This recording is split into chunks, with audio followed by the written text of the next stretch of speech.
Matthew chapter 22. Jesus spoke to them again in parables, saying, "The kingdom of heaven is like a king who prepared a wedding banquet for his son. He sent his servants to those who had been invited to the banquet to tell them to come, but they refused to come. Then he sent some more servants and said, 'Tell those who have been invited that I have prepared my dinner. My oxen and fattened cattle have been butchered, and everything is ready. Come to the wedding banquet.' But they paid no attention and went off, one to his field, another to his business. The rest seized his servants, mistreated them, and killed them. The king was enraged. He sent his army and destroyed those murderers and burned their cities. Then he said to the servants, 'The wedding banquet is ready, but those I invited did not deserve to come. So go to the street corners, and invite to the banquet anyone you find.'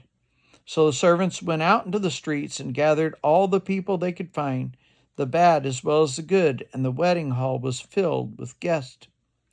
But when the king came in to see those guests, he noticed a man there who was not wearing wedding clothes. He asked, How did you get in here without wedding clothes, friend?" The man was speechless. Then the king told his attendants, "Tie him hand and foot and throw him outside into darkness, where there will be weeping and gnashing of teeth, for many are invited, but few chosen." Then the Pharisees went out and laid plans to trap him in his words. They sent their disciples to him along with the Herodians. "Teacher," they said, "we know that you are a man of integrity and that you teach the way of God in accordance with the truth. You aren't swayed by others because you pay no attention to who they are. Tell us then, what is your opinion? Is it right to pay the imperial tax to Caesar or not?" But Jesus, knowing their evil intent, said, "You hypocrites, why are you trying to trap me? Show me the coin that is used for paying tax." So they brought him a denarius, and he asked them, "Whose image is this, and whose inscription?" "Caesar's," they replied. Then he said to them, "So give back to Caesar what is Caesar's, and to God what is God's." When they heard this, they were amazed, so they left him and went away. That same day, the Sadducees, who said there is no resurrection, came to him with a question.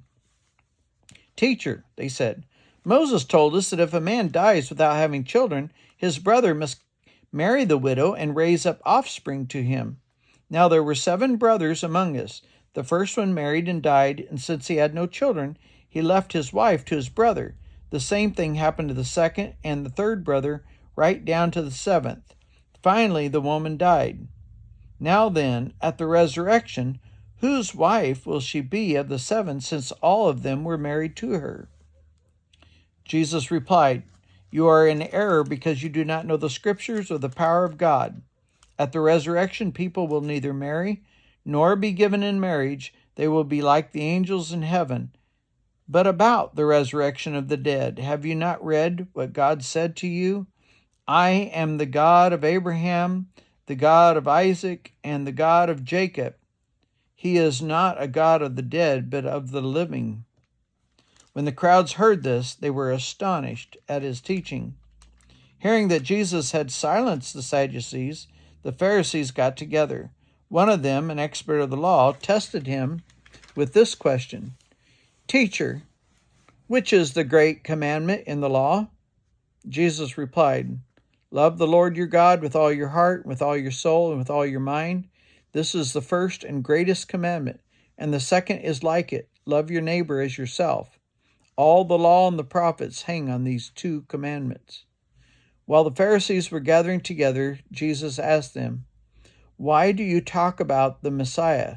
Whose son is he?" "The son of David," they replied.